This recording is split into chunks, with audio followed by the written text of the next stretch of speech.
Hi, it's Mr. G here, and today we're going to be talking about account balances and terminology. And so here we have from our previous video, basically all the different accounts in our T accounts, all the different, basically numbers. And what we're going to be working on is figuring out the balances, and we're going to be circling later on, and we'll show you exactly what that means. So we draw a line to signify a total. So once we have all these changes happening, we draw a line at some point when we have to create our balance sheet. And we add up our totals, okay? And we add our both totals to both sides. So you total the debits and credits. These are known as pencil footings.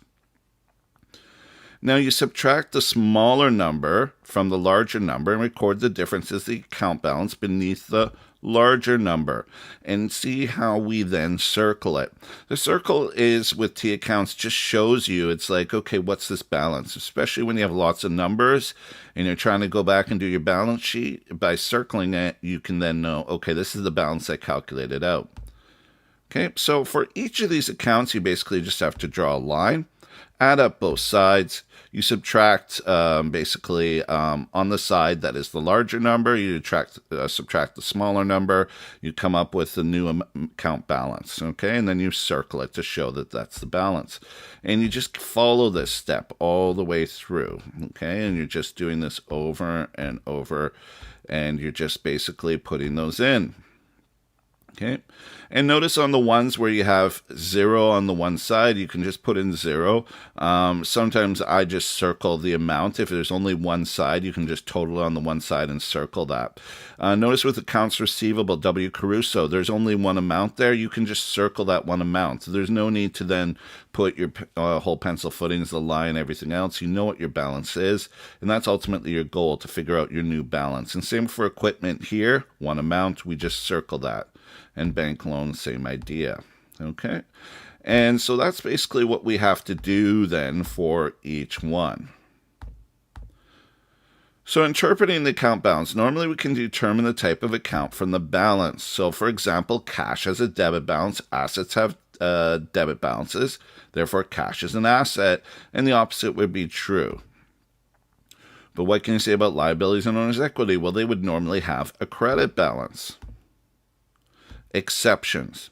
So say a creditor overpays, or a bank account becomes overdrawn, or you overpay a debtor, or a customer who does not have an accounts receivable balance returns some merchandise.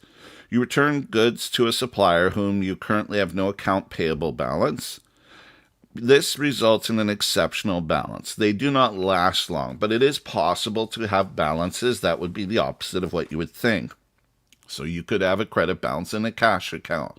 What would that mean? You're overdrawn in your bank account. And that can happen for businesses where they have basically a line of credit, but the bank would be notifying, hey, you're overdrawn. We're going to start charging you interest. Make sure you pay this amount off. Okay, and so typically companies would then be like trying to put it back to normal. Or the other thing is you could have wrote out a lot of different checks, but they haven't actually gone through the bank yet. So they're, basically outstanding still. So you still have a bank balance, but, if you look on the books, you've written out more checks than you have in that account. And so you could have a credit balance. So typically these are not situations that will last long, but they can occur. Now, terminology bank versus cash. Now, businesses rely heavily on the banking system. The most common ways to make payments are by check and electronic fund transfers. You can expect to see an account called bank rather than cash. So typically we don't use the word cash. Bank is more all-encompassing of basically what businesses do. But they're often used interchangeably. So for example, when an accountant describes an item as bought for cash, it means it's paid for at the time it is purchased, but it could have been made by check and not actual cash.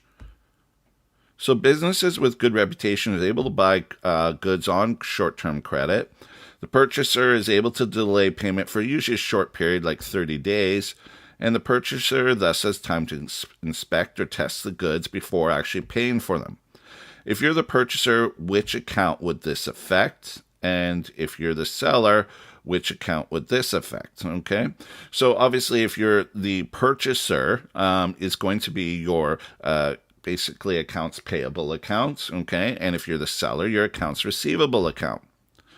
The term on account is an essential part of business vocabulary, so you have to understand the different ways it's used so you can understand the transactions. If you purchase on an account, it's not paid for at the time of purchase.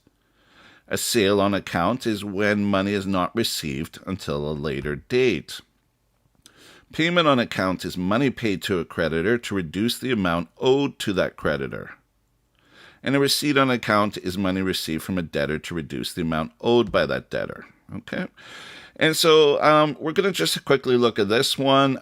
These are basically represented by the words debit or credit. We're just going to do a couple quick examples. So left side of an account we know is a debit.